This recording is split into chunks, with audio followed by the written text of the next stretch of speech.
বন্ধুসকল ধনী কোন হ'ব নিবিচাৰে কিন্তু ধনী হ'বলৈ আপোনাৰ বাবে কি ইম্পৰ্টেণ্ট বাৰু চাওক বহুতে ভাবে বিজনেছ কৰিলেহে ধনী হয় কিন্তু জব কৰিও ধনী হ'ব পাৰে এনেকুৱা কোনো কথা নাই ইনফেক্ট আপুনি যদি ওচৰে পাজৰে চাই ম্যাক্সিমাম স্যালাৰিড পাৰ্সন আপুনি কোটিপতি দেখিব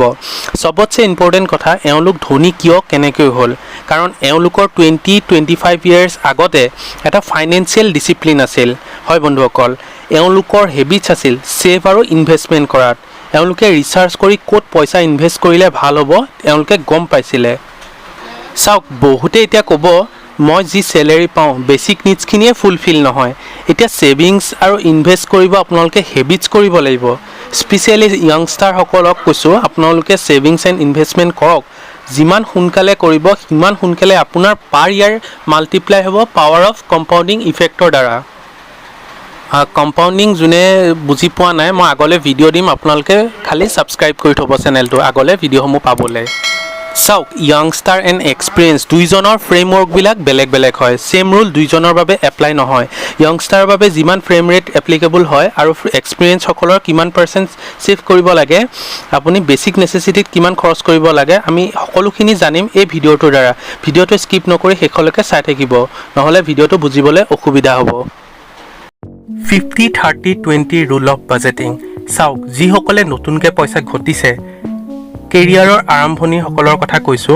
সেভ কৰা কিছুমান ৰুল থাকে কিছু ক্ষেত্ৰত দেখা যায় আমি পইচা সেভ কৰিম বুলি ভাবিলেও ৰাখিব নোৱাৰো যেনি তেনি আমাৰ পইচাবোৰ গুচি যায় কিন্তু কিছুমান ৰুল ফলো কৰি বহুখিনি বিপদৰ পৰা ৰক্ষা পৰো এক্সপিৰিয়েঞ্চ সকলৰ বাবেও বেলেগ এটা ৰুল জনাবলৈ চেষ্টা কৰিম চাওক আমি মান্থলি যিমান টকা ইনকাম কৰো তাৰে আমি 50% বেসিক নিডছত খৰচ কৰিব লাগে বেসিক নিডছত কি আহে চাওকচোন যেনে আপুনি যি ভাড়া ঘৰত আছে সেই ভাড়া ঘৰৰ ৰেন্ট কনসিডাৰ কৰিব পাৰে আৰু যি আপুনি লোন লৈ থৈছে তাৰে ইএমআই ফুড ট্ৰান্সপৰ্টেশনছ ক্লথ অবিয়াসলি এইখিনিটো আমাৰ বেসিক নিডছতে হয় এইখিনি আমাক লাগিবই এতিয়াতো আমাৰ আৰু বেসিক নেসেছিটি আৰু বাঢ়ি গৈছে যেনে ইলেক্ট্ৰিচিটি বিল হওক ওয়াটাৰ বিল হওক গ্যাস বিল হওক ফোন বিল হওক ইন্টাৰনেট বিল হওক এইবোৰ সমূহতো আমাৰ আৰু বাঢ়িহে গৈছে তাও মই কোৱা কথাখিনিয়ে আপোনালোকে সীমিত থাকিব নালাগে এনেকুৱা বহুত বেসিক নিডছ সকলোৰে বেলেগ বেলেগ হয় যাৰ যেনেকৈ হয় সুবিধা কৰি ল'ব আপোনালোকে খালি চেষ্টা কৰিব যে আপোনালোকে যিমান মান্থলি ইনকাম কৰে তাৰে 50% বেসিক নিডছত খৰচ কৰিবলৈ এতিয়া কম ওয়ান্স নিডছ এণ্ড ওয়ান্সৰ মাজত পাৰ্থক্য আছে ওয়ান্স মানে আমাৰ যি ডিজায়াৰ থাকে আমাৰ বেসিক নেসেছিটি নহয় উদাহৰণস্বৰূপে কাৰ আপোনাৰ বেসিক নেসেছিটি নহয় আপুনি ট্ৰান্সপৰ্ট ইউজ কৰিও যাব পাৰে এক্সপেন্সিভ কাৰ মোবাইল ক্লথছ চাওক ক্লথছ মই নিডছতো ইউজ কৰিছো এই ক্লথছ মই ব্ৰেণ্ডেড কাপোৰখিনিৰ কথা কৈছো যিখিনি আমাৰ এক্সপেন্সিভ হয় সেইখিনি কথা কৈছো ইলেক্ট্ৰনিক বস্তু যেনে এসি হওক মোবাইল হওক লেপটপ হওক এইসমূহ আমাৰ ওয়ান্সত আহি পৰে চাওক মই এইখিনি বস্তু আপোনালোকক ইউজ কৰিবলৈ মানা কৰা নাই মই কৈছো আপোনালোকৰ যিটো মান্থলি বাজেট হয় মান্থলি আপোনাৰ ইনকাম হয় তাৰে 30% ওয়ান্সত খৰচ কৰিবলৈ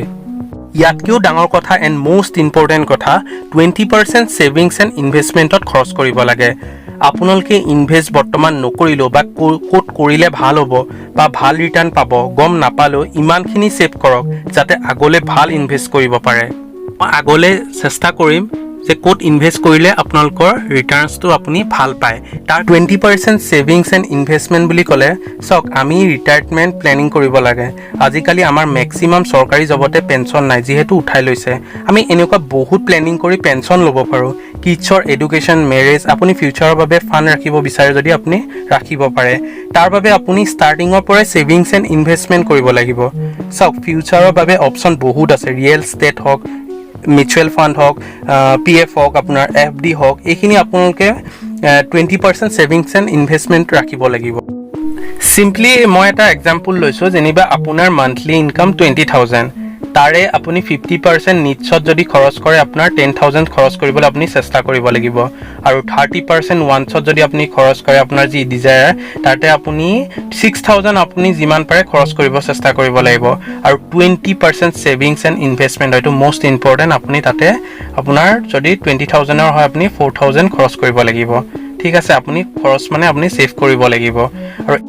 এতিয়া নেক্সট আমি জানিবলৈ চেষ্টা কৰিম 40-20-40 ৰুলৰ ওপৰত এই ৰুলটো যিখিনি এক্সপিৰিয়েঞ্চ সকলৰ বাবে সো কেৰিয়াৰ আৰম্ভণিতে আমি 50-30-20 ৰুল ফলো কৰিলো নেক্সট আমাৰ 5, 10, 20 বছৰৰ পিছত আমাৰ ইনকম এনেও একেদৰে নাথাকে, ইনকম আমাৰ বাঢ়ি গ'ল আৰু বাঢ়ি যোৱাৰ লগে লগে আমি সেম ৰুল ফলো কৰিলে হ'ব জানো?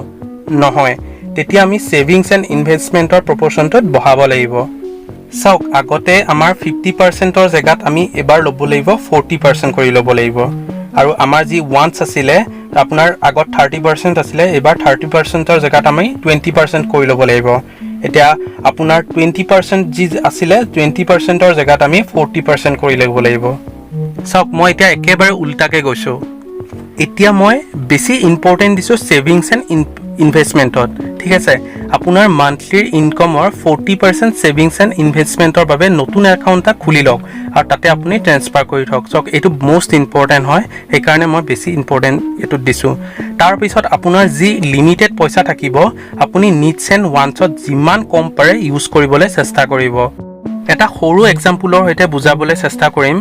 50-30-20 ৰুলৰ বাবে 20,000 লৈছিলোঁ। ঠিক আছে, 5, 10, 20 বছৰ পিছত আপোনাৰ ইনকম এনেও একেদৰে নাথাকে,